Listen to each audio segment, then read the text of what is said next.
NDF, you have no expectations. You just embrace it and you just jump. And we were very ready to spend our holidays here away from our family. We were very ready to do that. And that's very important kasi pinaglalaban natin dito ang ating bansa at ang mga anak natin. And siguro gusto kong magpasalamat sa ating mga kababayan na narinig ang boses ninyo, no?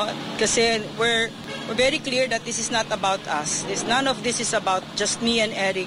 It's about our country, no? Yung pang-aabuso ng mga nasa kapangyarihan, napakadelikado nun sa isang demokrasya, lalo ang freedom of the press.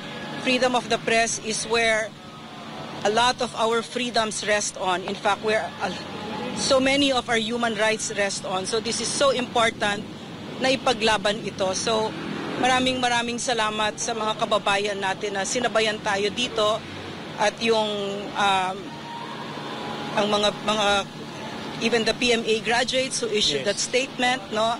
Also, but basically what we've learned from this is what Eric just said, no? Ang kapangyarihan talaga ng isang bayan ay nanggagaling sa taong bayan.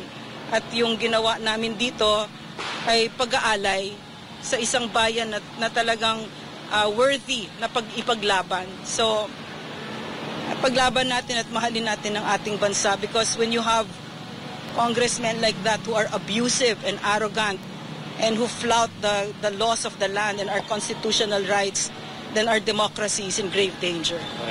Ma'am, ang sabi kanina, parang the reason ko ba't nag-grant is because nung bumisita daw, apologetic daw yung inyong parang remorseful daw kayo. So hindi siya nagsulat, ako nagsulat. I never, it was Eric. So, they came kasi to us and said that you have to write a letter of apology before we release you, no?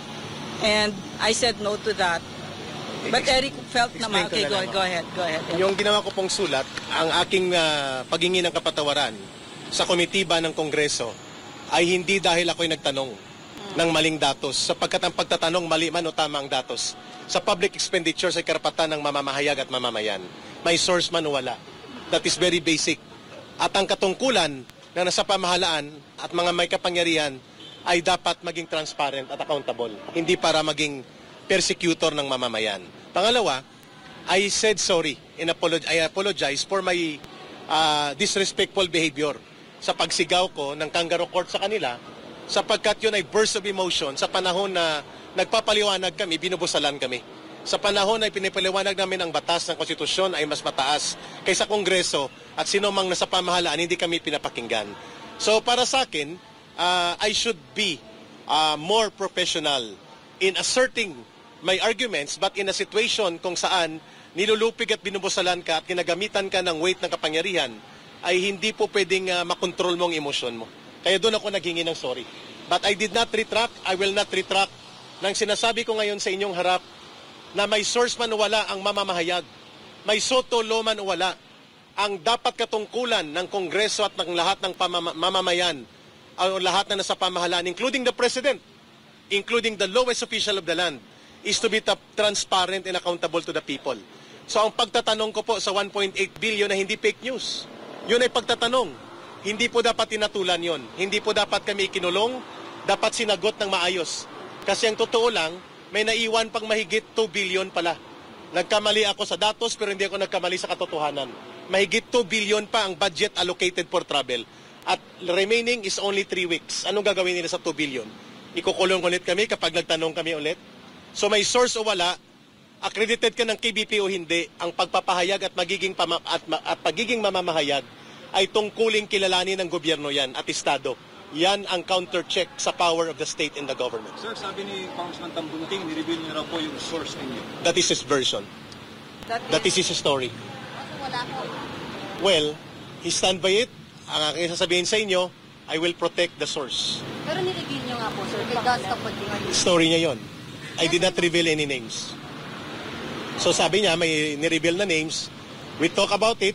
Sabi niya, in confidence, ay papakinggan niya ako. I did not expect na may sasabihin siyang mga bagay na maglalabag sa confidence ng aming pag-uusap.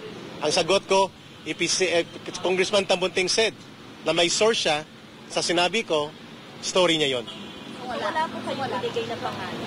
I am standing by the Soto law. I will not reveal my source. Sir, ma'am, sir, lastly, ang reaction na lang po, meron na pong hinain na pong panukala na layong kanselahin po yung prangkisa ng SMNI and magsasart po yung dinggin pag-isong next year. Cancellation, revocation po. I'm not privy kasi to the What's your details. reaction No? na lang po? Stemming po. Syempre, it makes me sad because I worked at the SMNI and I know that SMNI is really for nation building, no? And we were the only station that talks about a burning issue that other media companies don't even touch. And I'm talking about the CPP, NPA, NDF na ninanakaw ang mga anak natin, no? Libo, hindi na natin maibilang na ng tatlong nandyan ay nasa Kongreso.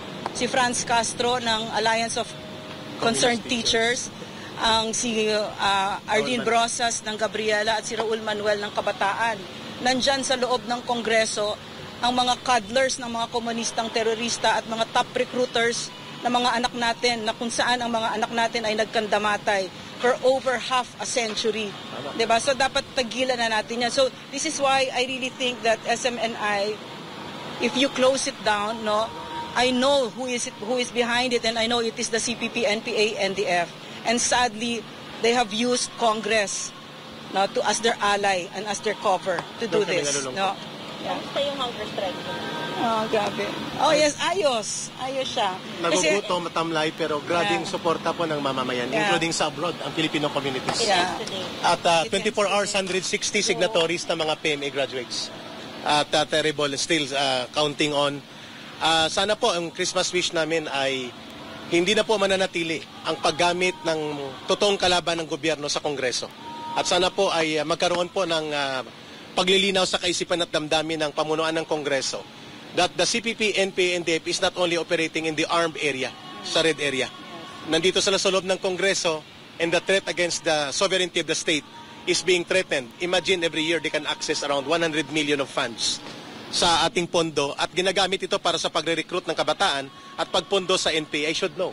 Pag tinanong ako, red tagging ba ito? How can that be red tagging? Direct personal knowledge ko yan for 21 years sa CPP, NPA, NDF.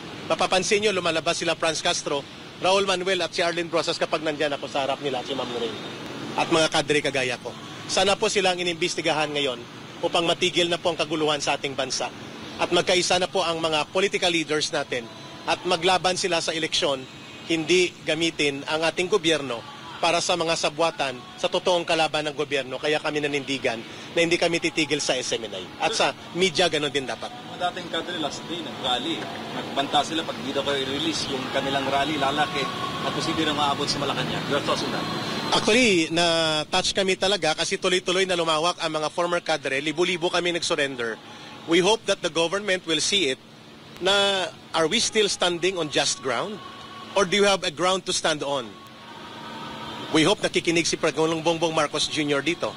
Sapagkat saan kami pupunta na nagbalik loob at yumakap sa kapayapaan at kumikilala sa gobyerno at nagpailalim sa otoridad ng gobyerno kung kami pala ay nagsasalita tungkol sa transparency, good governance at inibinubulgar namin ito mga CPP, NPA, NDF na sa loob ng gobyerno, pwede pala kaming ikulong ipatawag dito.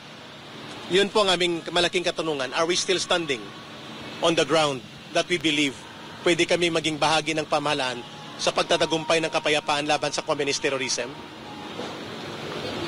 Thank you po. Merry Christmas. Merry Christmas. Thank you.